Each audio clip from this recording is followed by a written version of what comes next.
Hello everyone, very special good evening all. तो guys, आज के इस लेक्चर में मैं आपको बताऊंगा कि आप अपने वन वर्ड सब्स्टिट्यूशन को बेस्ट ऑफ द बेस्ट कैसे बनाएंगे।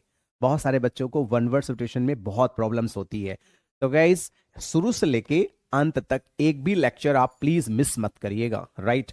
यदि एक भी लेक्चर आप मिस करते हैं तो डेफिनेटली आपका वन वर्ड कभी अच्छा नहीं हो पाएगा। तो ध्यान दीजिएगा, वन वर्ड के लिए हमने आपको 50 × 25, इट मीन्स आपको मीन्स 1250 वर्ड्स आपको मिलेंगे। और guys, all the words are explained well, सारी चीजें अच्छे से एक्सप्लेन्ड हैं। So from first till the last lecture, do not miss any class. It's my humble request, please do not miss any class, and whenever you attend the class, you always sit on your chair with pen and copy and make the best notes. So definitely you will get the best result. So guys, if you want the entire PDF of one word, so please join my Telegram channel. With the help of this channel, you will be getting each and everything. So guys, keep on all the lectures. मैं most 25 important one word substitution को discuss करूंगा। तो ये हमारा lecture number 12 है, ठीक है। तो देखते हैं, decision made upon a political question by the votes of all qualified person. तो उसे हम लोग क्या कहते हैं? वीटो कहते हैं, सफरेज कहते हैं, फ्लेबेस्टिक कहते हैं, क्या कहते हैं? तो इसे हम लोग बोलते हैं फ्लेबेस्टिक कहते हैं। इसे हम लोग क्या बोलते हैं? इसे फ्लेबेस्टिक कहते हैं। ध्यान दीजिएगा, सारे वर्ड की मीनिंग, उसका डेफिनेशन, सब कुछ मैं आपको दिया रहता हूं। वीडियो को पॉज करके आराम से सारी चीजें लिख लिया करिए। तो सिनोनिम्स क्या होता है भाई? वोट करना, पोल करना, रेफरेंडम, बैलेट, ये सारे वर्ड्स होते हैं। A plebiscite is a direct vote. देखिए, a plebiscite is a direct vote by people of a country or region in which they say whether they agree or disagree. बहुत important fact है ये, ठीक है। Next, फ्लेबेस्टिक देख सकते हैं, vote by the, है ना, electorate determining public opinion on a question of national importance. मैंने किसी को वोट देना, वो भी नेशनल इंपॉर्टेंस के साथ वोट देना, उसे फ्लेबेस्टिक कहते हैं। Wistful longing for something one has known in the past. बहुत बार ये क्वेश्चन आता है, घुमा फिरा के आता है। जैसे आपको पिछली, मतलब जो आपके लाइफ में जो चीजें पास्ट हो चुकी हैं, वो सारी चीजें जो होती हैं उसके बारे में विचार करना, उसके प्रति बहुत ज्यादा रुचि होना। जैसे बहुत सारे लोग घर के प्रेमी होते हैं, उनको घर, क्योंकि घर का प्रेमी मतलब जो गांव घर में जो पुरानी चीजें उनके साथ रही होती हैं, उनसे बड़ा प्यार होता है, बड़ा लगाव होता है, तो इसे नॉस्टैल्जिया कहते हैं। पुरानी वस्तुओं से बहुत ज्यादा प्यार, उसे नॉस्टैल्जिक कहते हैं। देखिए, इसका बड़ा प्यारा सा डेफिनेशन है, the affectionate feeling of the past, especially for a happy time. I was overcome with nostalgia for my days at university. कहीं कॉलेज में आप पढ़े हो, स्कूल में पढ़े हो, गांव में रहे हो, तो इसे नॉस्टैल्जिया कहते हैं। A person who is made to bear the blame due to others. ध्यान दीजिएगा, अक्सर आप लोगों ने सुना होगा बलि का बकरा, उसको इंग्लिश में कहते हैं स्केप गोट। मतलब गलती कोई और करता है और उस गलती का खामियाजा किसी और को भुगतना पड़ता है, ठीक है। तो इसे स्केपगोट कहते हैं, दूसरों की गलती के लिए दंडित व्यक्ति। शी वॉज शॉक्ड, यहां शॉक्ड होना चाहिए। She felt she had been made a scapegoat for all the company's loss. ठीक, देख सकते हैं ये गोट है, इसे ही बोला जाता है बलि का बकरा। और पूरा डेफिनेशन भी मैंने दे रखा है। If someone is made to scapegoat for something bad that has happened, people blame them or punish them for it, although it may not be their fault. व्यक्ति की गलती नहीं है, फिर भी उसके ऊपर गलती थोपा जाए, उसे स्केपगोट कहते हैं। Act of talking one's taking one's life. Act of taking one's life, जब हम अपनी ही लाइफ को समाप्त कर देते हैं किसी वजह से, किसी कारण से, उसे हम लोग क्या कहते हैं? सिंपल लैंग्वेज में सुसाइड कहते हैं। क्वेश्चन बहुत सिंपल होता है, उसको घुमा फिरा दिया जाता है। A person who kills himself due to certain reason. कभी कभी इंसान की मतलब लाइफ में ऐसे ऐसे रीजन आ जाते हैं कि समझ में नहीं आता है इधर जाऊं कि उधर जाऊं, बड़ी मुश्किल में हूं कि किधर जाऊं। या यूं कह लीजिए, ये जिंदगी मुझको किस मोड़ पर लाई, एक और है दरिया एक और है खाई, ठीक है। तो ऐसे सिचुएशंस भी आते हैं। People who commit suicide deliberately kill themselves. People ऐसे लोग जो अपनी आत्महत्या कर लेते हैं जानबूझ करके, डेलिबरेटली का मतलब होता है जानबूझ करके। जैसे ही डेलिबरेटली अब्यूज्ड मी, उसने मुझे जानबूझ के गाली दिया। ही डेलिबरेटली पुश्ड मी, उसने जानबूझ के मुझे धक्का दिया, ठीक है, तो उसे बोलते हैं सुसाइड बोलते हैं। देख सकते हैं बहुत सारे लोग फ्रस्ट्रेशन में आकर के, जब बहुत सारे लोग उन्हें कष्ट देते हैं, स्पेशली इंसान तब सुसाइड करता है जब उसे कोई अपना बहुत करीबी उसे बहुत तकलीफ देता है और कॉन्स्टेंटली मतलब लगातार कॉन्टिन्यूसली उसे पेन देता रहता है, तभी इंसान फांसी लगाता है, तभी इंसान सुसाइड करता है। A man who dances to the tunes of his wife, वह व्यक्ति जो अपनी पत्नी के कहने पर वो सब कुछ करता है जो कुछ भी वो पत्नी कहती। पत्नी कहती है डांस तो वो डांस करने लगता है, पत्नी कहती है सिंग तो सिंग करने लगता है, पत्नी कहती है यहीं बैठ जाओ तो वहीं बैठ जाता है। मतलब पत्नी भक्त एकदम 100%। तो उसे इंग्लिश में हम लोग होते हैं हैंड पिक्ड हस्बैंड, ठीक है, जैसा पत्नी कहेगी वैसा ही वो करेंगे। इमेज देख के खूब समझ में आ गया होगा कि है ना, कुछ लोग पत्नियां होती है कॉलर पकड़ के इधर ले गए, इधर चले गए, उधर ले गए, उधर चले गए, तो आप समझ सकते हैं, समझदार हैं, ज़्यादा समझाने की जरूरत नहीं है। और नहीं जिसको समझ में आ रहा है, बहुत सारे लोगों को नहीं समझ में आ रहा है, तो आओ करके सीखें, राइट। तो आप ये देख सकते हैं यहाँ बेलन मैडम ली हैं, हस्बैंड बेचारा बैठा हुआ है ना। A place of ideal peace and happiness, कोई ऐसा प्लेस जहां पे आइडियल हैप्पीनेस है, आइडियल पीस है, मतलब वहां से अत्यंत प्रसन्नता और अत्यंत शांति है, उसे हम लोग क्या बोलते हैं, एलासियम बोलते हैं। बड़ा सुंदर वर्ड है एलासियम, कंफ्यूज मत होइएगा, बड़ा अच्छा वर्ड है। देखिए डेफिनेशन भी दिया है, any place or state of perfect happiness, ऐसा स्थान जहां पे संपूर्ण खुशी है, केवल खुशी ही खुशी है, उसे कहते हैं। डेफिनेशन एक और मैंने दे रखा, a state or place of perfect bliss, जहां पे संपूर्ण आनंद है, पूर्ण रूपेण आनंद है, कोई तकलीफ नहीं है, right. One who stairs people for personal political profit, वह व्यक्ति जो लोगों को उकसाता है केवल अपने ही तारीफ, अपने ही फायदे के लिए। जैसे बहुत सारे पॉलिटिकल नेता होते हैं, दूसरे नेता की कमियां केवल बताते हैं, इसलिए नहीं कि उनसे बहुत दिक्कत होती है, इसलिए कि वो पब्लिक को अपनी तरफ ध्यान खींचना चाहते हैं, तभी तो वोट मिलेगा, नहीं कैसे मिलेगा, ठीक। तो उसे हम लोग क्या कहते हैं, उसे डेमागोगी बोलते हैं, डेमागोगी बोलते हैं उसे। देखिए पूरा डेफिनेशन मैंने दे रखा है। If you say that someone such as a political is a demagogue, you are criticizing them because you think they try to win people's support by appealing to their emotions rather than using reasonable arguments, ठीक है। synonyms बहुत सारे हैं इसके, agitators हैं, है ना। तो ये सारे वर्ड्स आप लोग लिखते चलेंगे। वीडियो को पॉज करके अगर आप पूरी डेफिनेशन लिखेंगे तो बहुत ज़्यादा आपको समझ में आ जाएगा, एक बार समझ में आ जाएगा फिर आप कभी नहीं भूलेंगे, I promise you. One who is honourably discharge from service, वह व्यक्ति जो पूरे सहसम्मान के साथ अपनी नौकरी से डिस्चार्ज होता है, उसे हम लोग क्या बोलते हैं, उसे हम बोलते हैं एमेरिटुअस बोलते हैं। एमेरिटुअस बोलते हैं उसे हम, देखिए ये भी है, emeritus is used with a professional title or indicate that the person bearing it has retired but keeps the title as an honor. Emeritus professor of physics, he will continue as a chairman emeritus, ठीक है। बड़े सम्मान के साथ जो retire होते हैं उसे एमेरिटुअस कहते हैं, ठीक है। नेक्स्ट है शाइनिंग, ब्रिलियंट एंड मैग्निफिकेंट, कोई चीज बहुत ही ज्यादा सुंदर हो, चमक रही हो, चमक धमक हो और बेहतरीन हो, तो उसे हम लोग क्या कहते हैं, उसे रेस्प्लेंडेंट कहते हैं, उसे हम लोग रेस्प्लेंडेंट कहते हैं। देखिए ढेर सारे डेफिनेशन हैं। If you describe someone or something as resplendent, you mean that their appearance is, देखिए ये सेंटेंस यहां देखिएगा, you mean that their appearance is very impressive and expensive looking.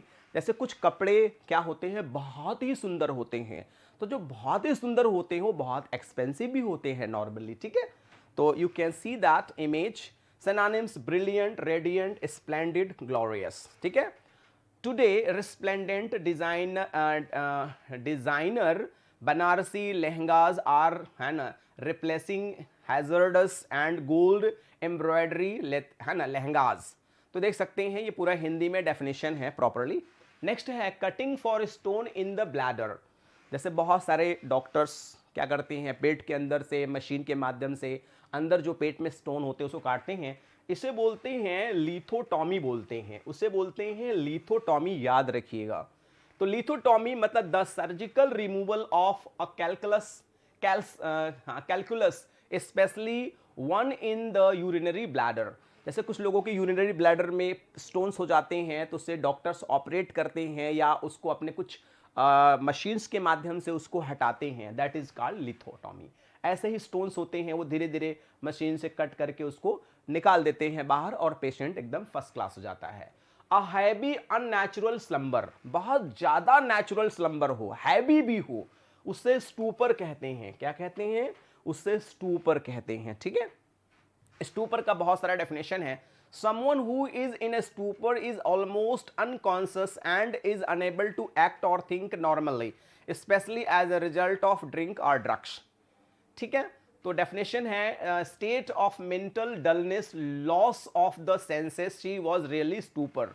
जैसे एकाएक बेहोश हो जाना, बिल्कुल माइंड काम न करना, है ना, दर्द और पेन की वजह से, तो उसे स्टूपर कहते हैं, एकदम कोमा जैसी स्थिति में चले जाने को। Changing one's mind too quickly, एकाएक माइंड बदलने को क्या कहते हैं?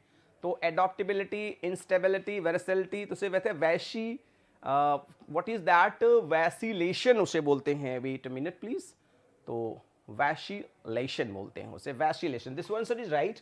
तो वैशिलेशन होते हैं। इसका पूरा मैं डेफिनेशन आपको दे रखा हूं। If you vacillate between two alternatives or choices you keep changing your mind, मतलब दो चीजों की चॉइस में, दो चीजों की चॉइस, ये करूं वो करूं, ये अच्छा है ये भी अच्छा है, तो जब दो चॉइसेस होते हैं तो व्यक्ति क्या होता है? वैसिलेट हो जाता है। ठीक है, नेक्स्ट है a person who travels to a sacred place as an act of religious devotion. ध्यान समझिएगा, जब कोई व्यक्ति किसी धार्मिक कार्य के लिए कोई यात्रा करता है तो उसे हम लोग क्या कहते हैं? उसे हम लोग पिलग्रिम कहते हैं। पिलग्रिम मीन्स होता है तीर्थयात्री। ऐसे याद कर लीजिएगा, पीला गारमेंट जो पहनता है वही पिलग्रिम होता है। ज्यादातर जो तीर्थयात्री होते हैं पीला गारमेंट पहनते हैं। देख सकते हैं, a pilgrim is a person who makes a journey to a holy place. तीर्थयात्री वह व्यक्ति होता है जो, है ना, किसी तीर्थयात्री जो होता है वह होता है जो किसी यात्रा को पूरा करता है, किसी धार्मिक स्थान पर जाने के लिए, दर्शन करने के लिए, स्नान करने के लिए, बहुत सारे कारणों से भी। To do away with a rule, तो उसे हम लोग क्या कहते हैं? तो to do away with rule को एबोरोगेट कहते हैं। क्या कहते हैं? एबोरोगेट कहते हैं। डेफिनेशन को भी हम लोग देखेंगे। If someone is a position of authority abrogate something such as a law agreement, कोई ऐसा व्यक्ति जो पावर में हो और किसी नियम को बनाना और बिगाड़ना उसके हाथ में हो। ठीक है, देख सकते हैं, such as a law agreement or practices they put an end to it, उस चीज को खत्म करने की क्षमता, पावर, ताकत हो, उसे एब्रोगेट कहते हैं। देख सकते हैं, जैसे पॉलिटिकल पर्सनालिटीज होते हैं, इनके अंदर पावर होता है, किसी सेक्शन को, किसी धारा को वो हटा सकते हैं, किसी धारा को बढ़ा सकते हैं, किसी इंपॉर्टेंट मिशंस को वो रोक सकते हैं, किसी इंपॉर्टेंट मिशन को स्टार्ट कर सकते हैं, like that. One who talks very little, वह व्यक्ति जो बहुत कम बोलता है तो उसे इंट्रोवर्ट कहते हैं, और सिंपल लैंग्वेज में रिजर्व्ड कहते हैं। जितनी जरूरत केवल उतनी ही बात करने वाले को कहते हैं। if something is reserved for a particular person or purpose, it is a keep especially for that person or purpose। आरक्षित करना, बहुत सारे मीनिंग होते हैं, आप जानते हैं ये रिजर्व का। a person sharing responsibility for a political party, discipline and tactics, उसे क्या कहते हैं? whip कहते हैं। तो whip का मतलब दो होता है, एक तो चाबुक भी होता है और उसका एक पॉलिटिकल वर्ड भी है। देखिए, a whip is a long thin piece of leather or rope, तो एक तो जानते हैं चाबुक भी होता है। आप देखिए, पूरा डेफिनेशन मैंने दे दिया है। चाबुक, hunter, fastened to a, wait a minute please, fastened to a handle, it is used for the hitting animals और पीपल। चाबुक जो है वो जानवरों के लिए भी यूज किया जाता था और इंसानों के लिए भी किया जाता था। पॉलिटिकल टर्म्स में भी इसका प्रयोग किया जाता है। ठीक है, food which agrees with one's taste, मैंने फूड जो बहुत टेस्टी हो, खर्चीला भी हो, महंगा भी हो, उसे हम लोग क्या बोलते हैं? तो दैट इज प्लेटेबल बोलते हैं। हम लोग इसे प्लेटेबल बोलते हैं। प्लेटेबल वर्ड को पढ़ के बड़ा आश्चर्य होगा आपको।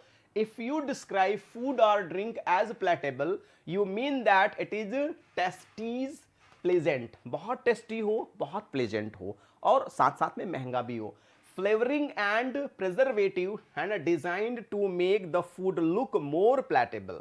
किसी भोजन को अच्छे से डिजाइन कर देना और सुंदर बना देना और बेहतर हो जाए. अरे प्लेटेबल मैंने प्लेट और टेबल हो, खाना अच्छा मिल जाए, ऐसे याद कर लीजिए. Synonyms delicious. डेलिशियस तो आप जानते ही हैं, डेलीशियस नहीं, डेलिशियस होता है स्वादिष्ट. टेस्टी बताने की जरूरत नहीं है. डिशियस भी है, सवरी है, बहुत सारे मीनिंग्स हैं. सारे वर्ड को आप पढ़ते जाइए, लिखते जाइए, है ना. नॉलेज का कोई एंड नहीं है. Government by the representative of the people, जैसे democracy, government of people, for the people, by the people. आप जानते हैं डेमोक्रेसी का ये आपका एग्जांपल है. एक छोटा सा ये भी एक्सप्लेनेशन है, government by the representative of the people. Democracy is a political system in which people choose their government by voting for them in election. आप देख सकते हैं ये भी एक बेहतरीन सा डेफिनेशन है that you can understand very easily. ठीक है. नेक्स्ट है informal business communication with a personal signature. तो उसे हम लोग क्या कहते हैं? तो उसे हम लोग बोलते हैं मेमोरेंडम बोलते हैं. जब कोई पॉलिटिकल पार्टी होता है तो बहुत सारे इंपॉर्टेंट फैक्ट्स को तैयार करता है, इंपॉर्टेंट चीज़ों को तैयार करता है और कहता है कि मैं इसी पे काम करूंगा. देख सकते हैं a written proposal or reminder. भाई कोई भी पॉलिटिकल पार्टी तभी जीतता है जब वह उस पर काम करता है अच्छे से. वन हु लव्स बुक्स, तो बहुत सिंपल सा आंसर है, उसे हम लोग कहते हैं बिब्लियोफाइल. पुस्तक प्रेमी जो होता है. A person who collects and admires books, one who has a great love of books. वह व्यक्ति बिब्लियोफाइल माने बाइबल, आप समझ लो जो बाइबल पुस्तक से प्रेम करेगा तो जाहिर सी बात है वो पुस्तक ही है, तो वो भी है रिलीजियस बुक है, धार्मिक किताब है. तो बिब्लियोफाइल से आप आराम से, बिब्लियो बाइबल पसंद करने वाला, ढेर सारी फाइल रखने वाला, ढेर सारे नोट्स बनाने वाले को आप कह सकते हो बिब्लियोफाइल. वन नोइंग एवरीथिंग, वह व्यक्ति जो सब कुछ जानता है. तो ओमनीशेंट होता है ना. गॉड नोज एवरीथिंग, है ना. ओमनीपोटेंट, सर्वशक्तिमान ईश्वर है ना. Omnipotent, omni present. देखिए ध्यान दीजिएगा, ओमनी का मतलब क्या होता है? एवरीवेयर. ओमनी का मतलब होता है एवरीवेयर. ओमनीपोटेंट, पोटेंट माने सर्वशक्तिमान. ओमनी प्रेजेंट, सब जगह है व्याप्त, सब जगह रहने वाला. ओमनी सेंट, सेंट माने ज्ञानी, जो सर्वशक्तिमान है उसे हम ईश्वर कहते हैं. All seeing and all knowing, सब कुछ देखने वाला, सब कुछ जानने वाला. Usually term use to describe God, इस टर्म का प्रयोग ईश्वर के लिए किया जाता है. Next, a story in a verse, तो इसे हम लोग बोलते हैं बैलेड, है ना. A story in a verse, that is ballad. A ballad is dramatic, है ना, condensed and impersonal. Stanza form ballad stanza, having alternative 3 to 4 stresses lines. ठीक है. Ancient mariner, rime of ancient mariner, है ना, Coleridge का है. Plain or self evidence truth, तो उसे हम ट्रूइज्म बोलते हैं, सत्यवाद, जो सच हो और कहीं से भी कुछ गलत ना हो. स्वर, सामान्य सत्य, तो इसे हम लोग बोलते हैं एन ओबिवियस ट्रूथ, 100% सत्य, उसे हम लोग बोलते हैं truism. The list of courses at the meal of dishes that can be serve in a restaurant, तो उसे हम लोग बोलते हैं मेन्यू बोलते हैं. क्या बोलते हैं? उसे हम लोग मेन्यू बोलते हैं. In a restaurant or cafe, the menu is a list of the available meals and drinks. व्यंजन सूची, they order everything on the menu. ठीक है. जैसे बहुत सारे लोग रेस्टोरेंट में जाते हैं तो खाना वगैरह एक दूसरे के साथ शेयर करते हैं, मेन्यू देख करके कि हमें ये खाना है, वो खाना है, जो भी है. लास्ट वर्ड है parts of the country behind the coast of rival banks, river banks.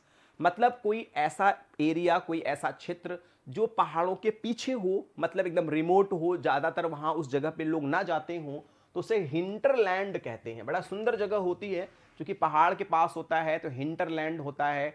देख सकते हैं the remote or less developed parts of country, back country, मतलब ऐसा एरिया जहां बहुत लेस डेवलपमेंट रहा हो और पहाड़ों के आसपास हो, उसे हिंटरलैंड कहते हैं. देख सकते हैं ऐसा ही होता है, एक दो घर होते हैं, बड़ी ही सुंदर कहते हैं वहाँ का दृश्य होता है और बहुत ही अच्छा वहाँ की आबो हवा होती है.